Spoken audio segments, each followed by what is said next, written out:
অনেক অনেক দিন আগের কথা। এক গ্রামে রমাকান্ত বলে এক লোক ছিল। তার বাড়িতে একটি আম গাছ ছিল। সেখানে একবার প্রচুর আম হলো। রমাকান্ত তো বেজায় খুশি, এবারে খুব করে আম খাবো।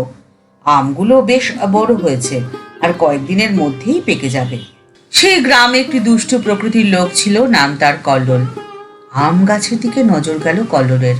আরে বাহ, বেশ আম হয়েছে তো গাছটিতে, আজ রাতে এসে চুরি করব সব আম। যেমন ভাবা তেমন কাজ। কল্লোল গভীর রাতে আম চুরি করে পালালো। ঘরে বসে সে মজা করে আম খেতে লাগলো। বেশ মিষ্টি আমগুলো, প্রাণটা যেন জুড়িয়ে গেল। এদিকে আম গাছের থেকে আম লোপাট হতে দেখে রমাকান্তের মাথা ঘুরিয়ে পড়ার জোগাড়।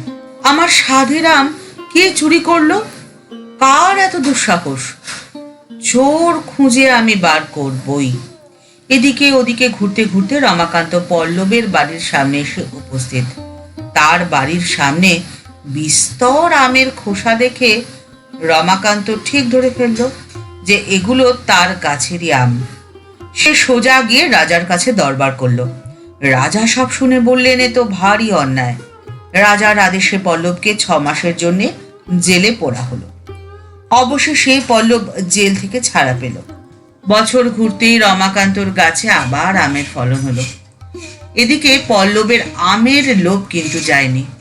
সে আম চুরি করলো আবার। পল্লবকে ফের রাজার দরবারে আনা হলো। রাজা ভাবলেন, একে শাস্তি দিয়ে কোনো লাভ হলো না, তার স্বভাবের তো কোনো পরিবর্তনই হয়নি, এবারে অন্য ব্যবস্থা করতে হবে। পল্লবকে জেলে পোড়া হলো আর তাকে খেতে দেওয়া হলো এক ঝুড়ি আম। পল্লব ভাবলো, আরে বা, এত ভারী মজা, আম চুরির জন্যই জেল আর খেতে দেওয়া হচ্ছে কিনা আম।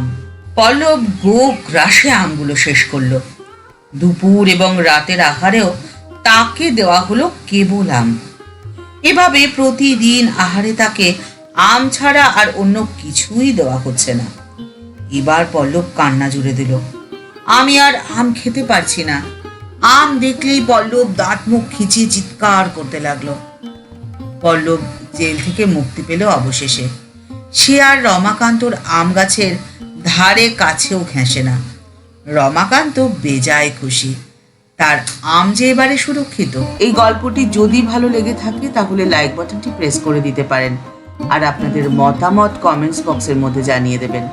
প্রতিদিনের জীবনের এরকম নিত্য নতুন গল্প শুনতে চ্যানেলটিকে সাবস্ক্রাইব করে রাখুন। আপনাদের আশার আলো দেখাতে চলে এসেছে পিডিএম স্টোরি টাইম। চ্যানেলটিকে সাবস্ক্রাইব করে বেল বাটনটি ক্লিক করে অল বাটনটিতে ক্লিক করে দিন।